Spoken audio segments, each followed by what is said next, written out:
আসসালামু আলাইকুম রহমতুল্লাহ। প্রিয় বন্ধুরা, আমাদের মাঝে অনেকেরই প্রশ্ন থাকে, শবে বরাতের দিন কয়টি রোজা রাখতে হয় এবং কয় রাকাত নফল নামাজ পড়তে হয়।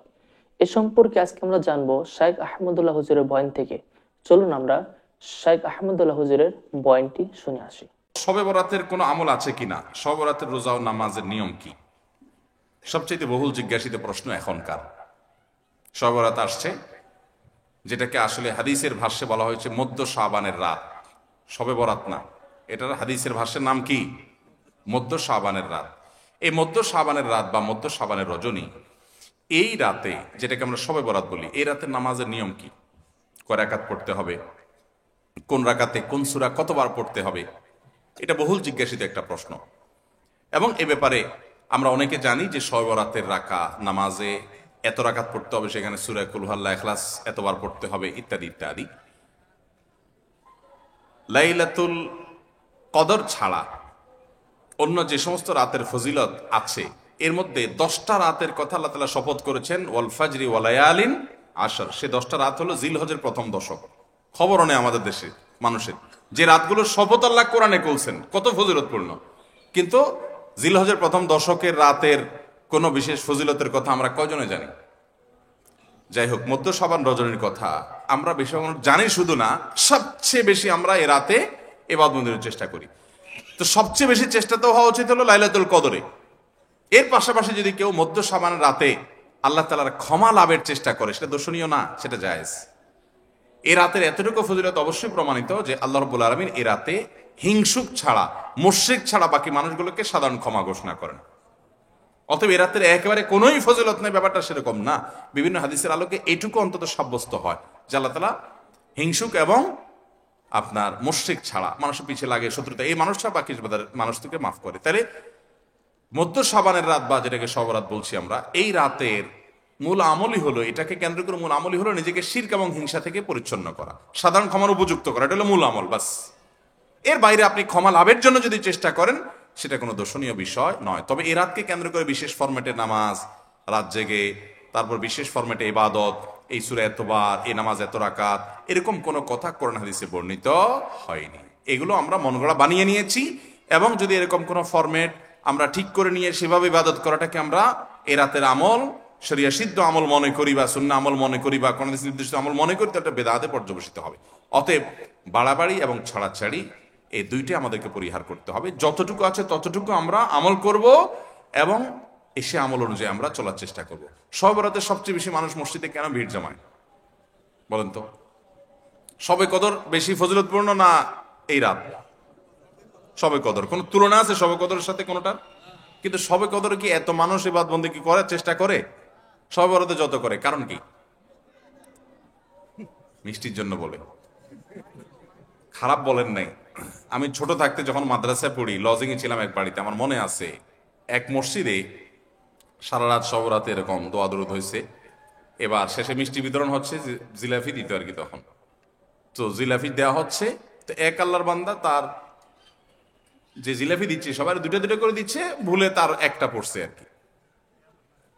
পরে সেই জিলাপিটি নিয়ে এসে বাইরে ওই মুয়াজ্জিন বেচারার 14 গোষ্ঠী গালিগালাজ করতে করতে বলতেছে যে সারা রাত বেটা সবচেয়ে বেশি কানলাম আমি, আর দিছে আমার একটা। আল্লাহর কাছে এই নসিব চাই, এই একটা জিলাপি নিয়ে পাইলাম। সে কানতে কানতে মুয়াজ্জিনকে গালিগালাজ করতে করতে যাচ্ছে। আমার ছোটবেলার ঘটনা। যাই হোক, তো মিষ্টির জন্য যায় না, এটা পুরোপুরি সঠিক না। এত অভাব পড়ে না যে সারা রাত মানুষ মসজিদে পড়ে থাকবে একটা একটু মিষ্টি একটা প্যাকেটের জন্য, আমার মনে হয় না। আমার যেটা মনে হয়, সবচেয়ে বেশি মানুষ এ রাতে বাদবন্দির চেষ্টা করে, কারণ মানুষ মনে করে এ রাতে ভাগ্য নির্ধারণ হয়। অতএব এক রাতে বাদবন্দি করে যদি সারা বছরেরটা ফাইনাল করে ফেলতে পারি, মন্দ কি? এই হলো মূল কাহিনী। আল্লাহ তাআলা আমাদেরকে বিশুদ্ধ পদ্ধতিতে ইবাদতবন্দি করার তৌফিক দান করুন।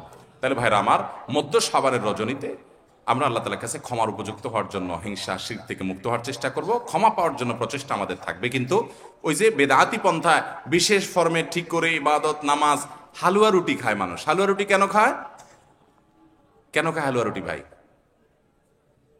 সারা দেশে অনেক জায়গায় এখনো এটা হালুয়া রুটি ওই দিন বানাবেই বানাবে মানুষ। হালুয়া রুটিটা কেন হয় বলেন তো?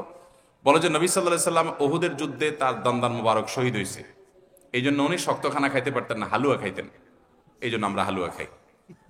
আরে ভাই, নবী সাল্লাল্লাহু সাল্লামের দাঁত ভাঙছে প্রথম কথা হলো, এটা শাবান মাসে ঘটেই নাই, ওটা পড়ছে আরেক মাসে। আপনি এটা এই মাসে আনলেন কোত্থেকে? আচ্ছা, তারপরে যদি ধরে নেই এই মাসেই হয়েছে, তো ওনার দাঁত ভাঙছে কাদের আঘাতে? মুশরিকদের আঘাতে, তাই না? আল্লাহ দুশমনদের আঘাতে। তো কাফেরদের আঘাতে, দাঁত ভাঙাতে উনি হালুয়া খাইছে বলতেছেন, যদি এটার কোনো ভিত্তি নেই, বোগাস কথা। তারপরে ধরে নিলাম, তো আপনি ভালো দাঁত নিয়ে হালুয়া খাচ্ছেন কোন শরমে? আপনার বাপের একটা শত্রু আছে, আপনাদের ফ্যামিলির একটা শত্রু আছে, সে আপনার বাপের ধরে আচ্ছা ধরে মেরে ঠ্যাং ভেঙে দিছে। আপনার বাপ বেচারা ওই ভাঙা ঠ্যাং নিয়ে একটা লাঠি নিয়ে ভর করে করে খোড়ায় খোড়ায় উনি হাঁটেন, কারণ পা ভেঙে গেছে বেচারা। আপনি আপনার বাবার ওই যে শত্রু, যে আপনার বাপের পা ভাঙছে, ওই শত্রুর সাথে আপনার বিরাট দরম বরম দোস্তি, চা দোকানে আড্ডা ফাড্ডা মারেন, সব জায়গায় ঠিক আছে। কিন্তু বাড়িতে আইসা বাপের সামনে আপনি ভালো পাও নিয়া একটা লাঠি নিয়ে আপনি খোড়ায় খোড়ায় হাঁটেন। কেন? বাবার প্রতি সহমর্মিতা দেখা, যে আমার বাবার যেহেতু পা ভেঙে দিছে, এই জন্য বাবা খোঁড়া খোঁড়ায় হাঁটে, আমি এখন ভালো পাও নিয়া লাঠি নিয়ে খোঁড়ায় খোঁড়ায় হাঁটতেছি। কি বলেন? এই দৃশ্য যদি দেখে আপনার বাপে কি করবে? হাতের লাঠিটা দিয়ে বলবে, আমার পাও যা যাক, তোর আগে কয়টা বাড়ি দিবে এত, তুই আমার ব্যাঙ্গাইতে আসছস? আমার পা ভাঙছে যারা, তুই পারলে তাদেরকে বিচারের আওতায় আনবি, তাদের একটা বিহিত করবি। সেটা না করে তার লগে তলে তলে তোমার সম্পর্ক, তুমি আসছো আমার এখানে নাটক করে আমার সহমর্মিতা জাহির করতে। নবী সাল্লাল্লাহু আলাইহি সাল্লামকে যারা দাঁত ভাঙছে তাদের সাথে তো দোস্তির কোনো কমতি নেই, তাদের প্রতি তো আপনার সহমর্মিতার কোনো কমতি নেই, ওয়ালা বারা বলতে কিচ্ছুই নেই। কিন্তু আপনি হালুয়া খায়া ভালো দাঁত নিয়া আপনি নবী সাল্লাল্লাহু আলাইহি সাল্লামের প্রতি সহমর্মিতা প্রদর্শন করছেন। এর চেয়ে হাস্যকর আর কি হতে পারে? আল্লাহ আমাদেরকে সঠিকভাবে দিন পালন করার তৌফিক দান করুন। প্রিয় বন্ধুরা, আমরা যে সকল বিষয়গুলো জানলাম, আসলে শবে বরাতকে কেন্দ্র করে আমরা অনেক বেদাতের কাজ করি, যে কাজগুলো আমাদের করা ঠিক না। হুজুরের বয়ান থেকে আমরা অনেক কিছু শিখতে পারলাম, কারণ অনেকেই এই শবে বরাতকে উপলক্ষে করে অনেকেই রোজা রাখে, আবার অনেকেই নফল ইবাদত করে, যে নফল ইবাদত আপনি যে কোনো সময় করতে পারেন। আবার নফল নামাজের মধ্যে তারা একটা রাকাতকে এক সূরা ফাতিহার পর একবার সূরা মিলানোর নিয়ম, কিন্তু তারা কি করে, সূরা ইখলাসকে, কুল হুয়াল্লাহু আহাদ, এই সূরাকে তারা 10-12 পড়ে, এরকমও শুনেছি। আসলে এটা এরকম ঠিক না। তারা অনেকে আবার মনে করে এই রাতটি, শবে বরাতের রাতটি হলো মানুষের ভাগ্য পরিবর্তন করা হয়, কিন্তু এই রাতে মানুষের ভাগ্য পরিবর্তন করা হয় না। মানুষের ভাগ্য পরিবর্তন করা হয় শবে কদরের রাতে।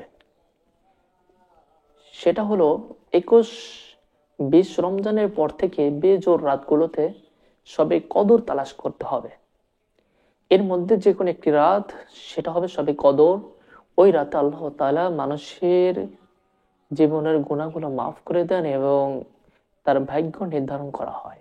কিন্তু আমরা ওই রাতগুলো আমরা গুরুত্ব দেই না, কিন্তু শবে বরাতকে কিন্তু প্রচুর পরিমাণ আমরা গুরুত্ব দিয়ে থাকি, যেটা আমাদের উচিত ছিল শবে কদরে গুরুত্ব দেওয়া, যেরকম হুজুর বলল আসলে। আর এই শবে বরাতে এখানেও ফজিলত আছে, নাই তা না, হুজুরের পয়েন্ট থেকে আমরা কিন্তু জানলাম।